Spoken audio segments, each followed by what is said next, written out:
கீதம் வசந்தராகம் என்றும் உற்சாகமே அன்பு ஒன்றாகிடவே புது வாழ்வின் வழியாகவே ரேடியோ அமெரிக்கா என்றும் உங்களுடன் ரேடியோ அமெரிக்கா என்றும் உங்களுடன் என்றும் உங்களுடன்.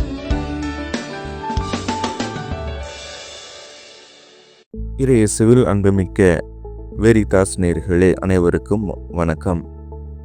நாம் இந்த நாட்களில் புனிதர்களை பற்றி இந்த நிகழ்ச்சியிலே நாம் பேசிக் கொண்டிருக்கிறோம். நீங்கள் கொடுக்கக்கூடிய ஆதரவுக்கு மனமார்ந்த நன்றிகள். புனிதர்கள் நமது வாழ்க்கைக்கு முக்கியமான பாடத்தை கற்றுக் கொடுக்கிறார்கள். அடிப்படையில் எல்லா புனிதர்களும் ஆண்டவர் மீது இருக்கக்கூடிய நம்பிக்கையில், அந்த நம்பிக்கையில் பிறழாம இருக்க தங்களுடைய வாழ்வை கடவுளுக்காக அர்ப்பணிக்கிறார்கள் என்ற அடிப்படை சிந்தனை நாம் கொண்டிருக்கக்கூடிய நம்பிக்கையை மிகுதிப்படுத்துகிறது.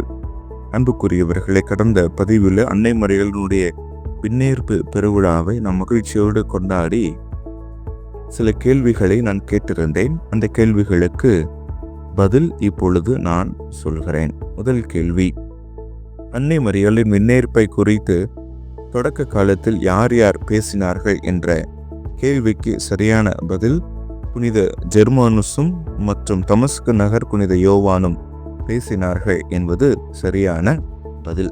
இரண்டாவது கேள்வி என்னவென்று சொன்னால், எந்த பெயரில் இந்த விழா 5ஆம் நூற்றாண்டில் கொண்டாடப்பட்டது? எந்த பெயரில் இந்த விழா 5ஆம் நூற்றாண்டில் கொண்டாடப்பட்டது என்ற கேள்விக்கு சரியான பதில் மரியாவின் துயில் என்பது சரியான பதில். மூன்றாவது கேள்வி, எந்த திருத்தந்தை இந்த விழாவை நம்பிக்கை கோட்பாடாக அறிவித்தார்? மூன்றாவது கேள்வி, எந்த திருத்தந்தை இந்த விழாவை நம்பிக்கை கோட்பாடாக அறிவித்தார் என்ற கேள்விக்கு திருத்தந்தை 12ஆம் பயஸ் என்பது சரியான பதில். அன்புக்குரியவர்கள், இந்த கேள்விகளுக்கு 2 நபர்கள் சரியான பதிலை சொல்லியிருக்கிறாங்க. சரியான பதிலை சொல்லி பாராட்டு பெறுபவர்கள் ஞானமுத்துராஜ் அவர்கள் மற்றும் சுமதி ஃபில்சன் அவர்கள். இவர்களுக்கு நமது மனமார்ந்த நன்றிகளை நாம் தெரிவித்துக் கொள்வோம்.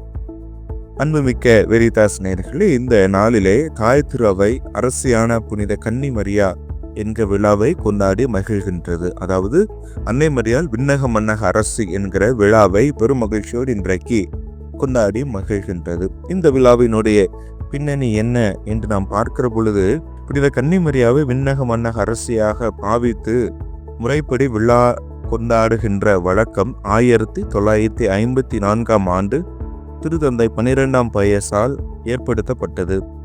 இதனை அவர் குயின் ஆஃப் ஹெவன் என்கிற மடலில் மரியா ஆண்டவரின் தாயாக இருப்பதாலும், மீட்பு திட்டத்தில் இறைவனோடு பங்கு கொடுத்ததாலும், கருவில் உத்தரிக்கும் போதே பாவக்கரை இல்லாமல் பிறந்ததாலும், விண்ணகத்தில் இயேசுவுக்கு மிக அருகில் நமக்காக பரிந்து பேசுவதாலும் இப்பேற்றினை பெறுகிறார் என்று கூறி இவ்விழாவை ஒவ்வொரு ஆண்டும் ஆகஸ்ட் 22ஆம் நாள், அதாவது மரியாவின் விண்ணேற்பு பெருவிழாவிற்கு அடுத்து வருகிற 7ஆம் நாளில் கொண்டாட பணித்தார். புனித கன்னி மரியா விண்ணக மன்னக அரசியாக ஏற்று விழா கொண்டாடும் வழக்கம் 1954ஆம் ஆண்டுதான் உருவாக்கப்பட்டது என்றாலும், மரியாவை அரசியாக அழைக்கின்ற வழக்கம் 11ஆம் நூற்றாண்டிலிருந்தே இருந்து வருகிறது. புனித எப்ராஹிம் புனித கன்னி மரியாவை அரசியாக பாவித்து அழைத்ததற்கான குறிப்புகள் இருக்கின்றன. அது மட்டுமல்ல, மக்களும் மரியாளை அரசியாக ஏற்றுக்கொண்டதற்கான சான்றுகளும் இருக்கின்றன. இந்த மாதிரி வார்த்தைகள் hail holy queen, queen of heaven என்கிற இந்த வார்த்தைகள் அன்னை மரியாள் மக்களே விண்ணக மன்னக அரசியாக ஏற்றுக்கொண்டார்கள் என்பதனுடைய சான்றாக இருக்கிறது. கிபி 425ஆம் ஆண்டு எபேசு நகரில் நடைபெற்ற சங்கம் புனித கன்னி மரியாவின் கடவுளின் தாய் என பிரகடனம் செய்தது. இயேசு ஆண்டவர் என்றால் மரியா ஆண்டவள் அல்லது அரசி என்பதுதான் சரியாக இருக்கும் என்று அந்த எபேசு சங்கம் பேசி முடிவெடுத்தது. யூதர்கள் வழக்கமாக அரசரின் அன்னையை அரசியாக அழைப்பார்கள். இயேசு அரசர்க்கெல்லாம் அரசர் என்றால் மரியா படைப்பிற்கெல்லாம் அரசி என்று அழைப்பதே தகுதியும் நீதியும் ஆகும் என்பதை இந்த விழா நமக்கு சொல்லித் தருகிறது. அன்னையை பற்றி, இந்த விண்ணக மன்னக அரசியை அன்னையை பற்றி நாம் சொல்கிற பொழுது ஒரு கதை ஒன்று எனக்கு ஞாபகம் வருகிறது. இந்த பாடலை கேட்டுட்டு வாங்க, அந்த கதையை நான் உங்களுக்கு சொல்கிறேன்.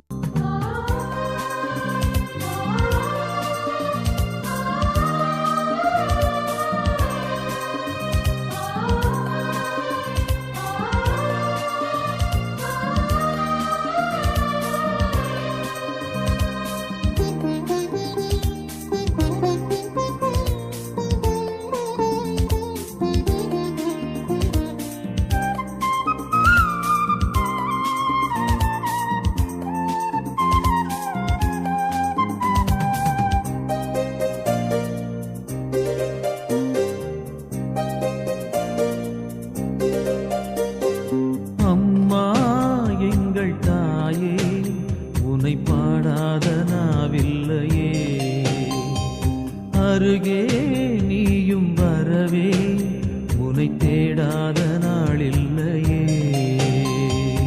அம்மா எங்கள் தாயே உன்னை பாடாத நாவில்லையே. அருகே நீயும் வரவே உன்னை தேடாத நாளில்லையே. அந்த மேலோகம் மண்ணிலா தாயாக எண்ணிலா பூலோகம் வந்த வெண்ணிலா என்னை தேடி. அம்மா எங்கள் தாயே உன்னை பாடாத நாவில்லையே. அருகே நீயும் வரவே உனை தேடாத நாளில்லையே.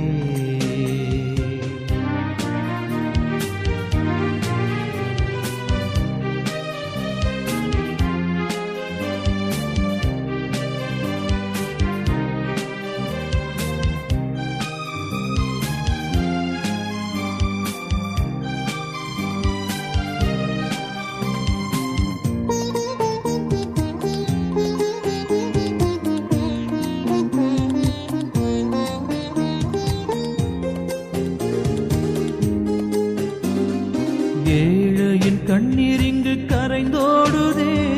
காலமழை நெஞ்சில் பொங்கி வழிந்தோடுதே. ஏந்தி வந்த சுமையெல்லாம் கனவானதே. சுகராகம் பாட எங்கள் மனம் தேடுதே. மரியே உன்னை அடைந்தோம் நெஞ்சம் நிறைந்தோம் அன்பிலே. மரியே உன்னை அடைந்தோம் நெஞ்சம் நிறைந்தோம் அன்பிலே. அம்மா எங்கள் தாயே உனை பாடாத நாவில்லையே. அருகே நீயும் வரவே உன்னை தேடாத நாளில்லையே.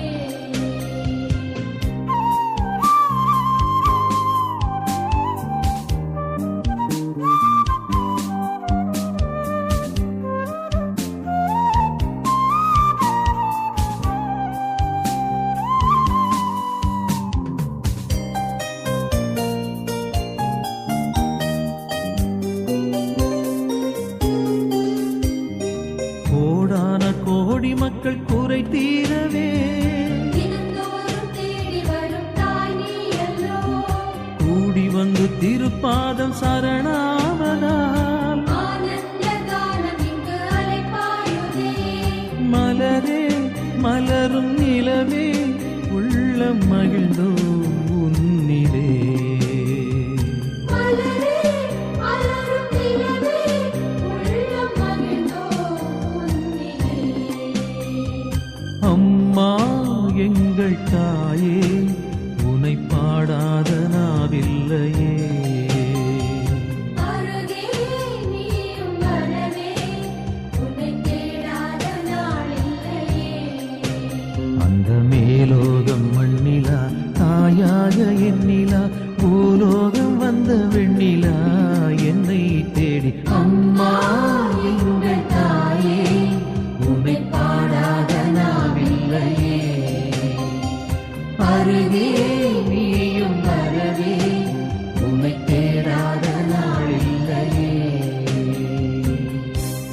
அன்புமிக்கவர்களே, அன்னை மரியாள் எப்பொழுதுமே நமக்காக ஆண்டவரோடு பரிந்து பேசக்கூடியவராக இருக்கிறார். அதுவும் அன்னை மரியாள் விண்ணக மன்னக அரசு என்கிற விழாவை மகிழ்ச்சியோடு இன்றைக்கு நாம் கொண்டாடி மகிழ்ந்து கொண்டிருக்கிறோம் என்றால், அன்னை மரியாள் நம் மீது அன்பு வைத்து தன்னுடைய மகனிடம் நமக்காக பரிந்து பேசுகிறார் என்பதை இந்த நாள் நமக்கு தெளிவாக எடுத்து எம்புகிறது. இந்த கதை என்ன அப்படின்னா, ஒரு பழமையான கிறிஸ்தவ கோயில்ல மேற்கூரையினுடைய வேலை நடந்து கொண்டிருந்தது. அப்போ ஒரு பாட்டி கோவில்ல முழங்கால் போட்டு ஜெபம் பண்றாங்க. அன்னை மரியாளினுடைய அந்த விண்ணக மன்னக அரசு சுரூபத்திற்கு முன்னதாக இருந்து ஜெபம் செய்து கொண்டிருக்கிறார்கள். அப்பொழுது மேலே ஒரு இளைஞன் மேல்குறையை பழுது பார்த்து கொண்டிருக்கிறான். அப்போ இந்த பாட்டியை பார்க்கிறான். அவனுக்கு ஒரு சிந்தனை வருகிறது, பாட்டியை கொஞ்ச நேரம் கலாய்ப்போமே அப்படின்னு நினைச்சிட்டு அவன் என்ன சொல்கிறான் அப்படின்னு சொன்னா, என் மகளே, நான் தான் இயேசு பேசுகிறேன், கவலைப்படாத, நீ கேட்பதையெல்லாம் நான் உனக்கு தருவேன் என்று மேல்குறையிலிருந்து நகைச்சுவையாக பேசுகிறான். பாட்டி அதை கண்டுக்கவே இல்லை. இந்த இளைஞன் என்ன செய்கிறான் அப்படின்னு சொன்னா திருப்பியும் சொல்கிறான், என் மகளே, நான் தான் இயேசு பேசுகிறேன், கவலைப்படாத, நீ கேட்பதெல்லாம் நான் தருவேன் என்று மீண்டும் சொல்கிறான். அப்போ இந்த பாட்டி என்ன செய்யல, கண்டுக்கவே இல்லை. இளைஞன் சத்தமா பேச ஆரம்பிக்கிறான், மகளே, நான் தான் இயேசு பேசுகிறேன், கவலைப்படாதே, நீ கேட்பதையெல்லாம் தருவேன் என்று ரொம்ப சத்தமா பேசுறான். அப்போ இந்த பாட்டி சொல்றாங்க, ஆண்டவரே இயேசுவே, கொஞ்ச நேரம் அமைதியா இருக்கிறீங்களா? நான் அன்னை மரியாள்கிட்ட பேசிட்டு இருக்கேன். அவங்க எதுனாலும் உங்ககிட்ட வாங்கி எனக்கு தருவாங்க அப்படிங்கிறது எனக்கு நல்லா தெரியும். ஏன்னா அவங்க விண்ணக மன்னக அரசியாக இருக்கிறாங்க. நீங்க மாதா கேட்டா கண்டிப்பா நீங்க தருவீங்க. நான் நேரடியா உங்ககிட்ட கேட்டா நீங்க தராம கூட போயிடலாம். ஆனா மாதா கேட்டா கண்டிப்பா நீங்க என்ன செய்ய மாட்டீங்க, தராம இருக்க மாட்டீங்க. அதனால நான் மாதாட்டையே கேட்டு உங்ககிட்ட மாதா கேட்குற மாதிரி நான் ஜெபம் பண்ணிட்டு இருக்கேன். அதனால கொஞ்ச நேரம் என்ன செய்யுங்க, அமைதியா இருங்க அப்படின்னு சொல்லிட்டு அந்த பாட்டி சொல்றாங்க. இயேசுவில் பிரியமானவர்களே, இதுதானுங்க அன்னை மரியாள். நம்ம ஆண்டவர்கிட்ட கேட்க முடியாத சில வேண்டல்களை அன்னை மரியாளிடம் நாம் கேட்கிற பொழுது, அன்னை மரியாள் ஆண்டவர் அருகில் இருக்கிற காரணத்தினால், விண்ணக மன்னக அரசியாக இருக்கிற காரணத்தினால் நிச்சயம் ஆண்டவர் அன்னை மரியாள் கேட்பதை நமக்கு தருவார். எனவே அன்புக்குரியவர்களே, அன்னை மரியாள் விண்ணக மன்னக அரசு என்று மகிழ்ச்சியோடு இன்றைக்கு நாம் கொண்டாடுகிறோம் என்றால், அன்னை நமக்காக ஆண்டவரிடம் பரிந்து பேசுவதற்காக இருக்கிறார். அந்த பரிந்து பேசுதலுடைய தகுதியை என்னுடைய வாழ்க்கையில நான் பெற வேண்டும் என்பதை இந்த நாள் நமக்கு தெளிவாய் எடுத்து எம்புகிறது. எனவே நாம் சிந்திப்போம். அன்னை மரியாளினுடைய பிள்ளைகளாக வாழக்கூடிய நாம் அன்னை மரியாளை போல கடவுள் மீது நம்பிக்கை கொண்டு கடவுளுடைய திருவுளத்திற்காக வாழ்கிற பொழுது நாம் கேட்பதை எல்லாம் அன்னை மரியாள் வழியாக ஆண்டவர் இயேசு நிச்சயம் நமக்கு செய்வார் என்பது இந்த நாளினுடைய செய்தியாக இருக்கிறது. எனவே அன்புக்குரியவர்களே, அன்னையை போல வாழுவோம், கடவுளுடைய திருவுளத்திற்கு ஏற்ப வாழ்வோம், இறை ஆசிரை பெற்று வாழுவோம். இறைவனுடைய ஆசிர் உங்களுக்கு நிறைவாக கொடுக்கப்படும். அன்புக்குரியவர்களே, கேள்விகளுக்கு போகலாமா? ஓகே. முதல் கேள்வி, குயின் ஆஃப் ஹெவன் என்ற மடலை எழுதிய திருத்தந்தை யார்? முதல் கேள்வி, குயின் ஆஃப் ஹெவன் என்ற மடலை எழுதிய திருத்தந்தை யார்? இரண்டாவது கேள்வி, அன்னை மரியாள் விண்ணக மன்னக அரசி என்கிற விழாவை கொண்டாடுவதற்கு முன்னதாகவே மக்கள் அன்னை மரியாளை எவ்வாறு அழைத்தார்கள்? இரண்டாவது கேள்வி, அன்னை மரியாள் விண்ணக மன்னக அரசி என்கிற விழா கொண்டாடுவதற்கு முன்னதாகவே மக்கள் அன்னை மரியாளை எவ்வாறு அழைத்தார்கள்? மூன்றாவது கேள்வி, கடவுளின் தாய் அன்னை மரியாள் என்கிற இந்த நம்பிக்கை கோட்பாட்டை எபேசு சங்கம் எந்த ஆண்டில் நமக்கு கொடுத்தது? மூன்றாவது கேள்வி, அன்னை மரியாள் கடவுளின் தாய் என்கிற நம்பிக்கை கோட்பாட்டை எபேசு சங்கம் எந்த ஆண்டில் நமக்கு கொடுத்தது? அன்புமிக்கவர்களே, இந்த கேள்விகளுக்கு சரியான பதிலை கமெண்ட் பாக்ஸில் போடுங்க. உங்களுடைய கருத்துக்களை நீங்கள் தெரிவியுங்கள். எல்லாருக்கும் ஷேர் பண்ணுங்க. கடவுளுடைய ஆசிரை பெற்றுக்கொள்ளுங்கள்.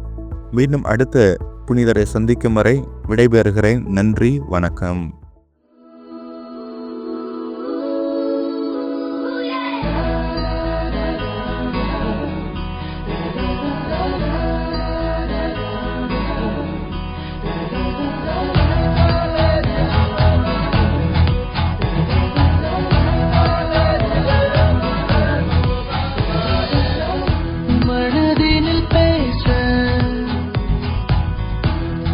அதில் இசைக்க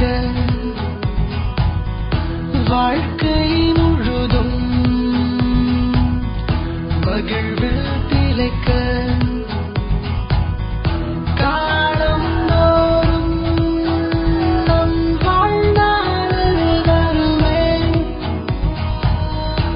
இன்பமான பல நினைவுகள் தருமே. ரேடியோ வெரிதாஸ், உங்கள் ரேடியோ வெரிதாஸ். ரேடியோ வெரிதாஸ், உங்கள் ரேடியோ வெரிதாஸ்.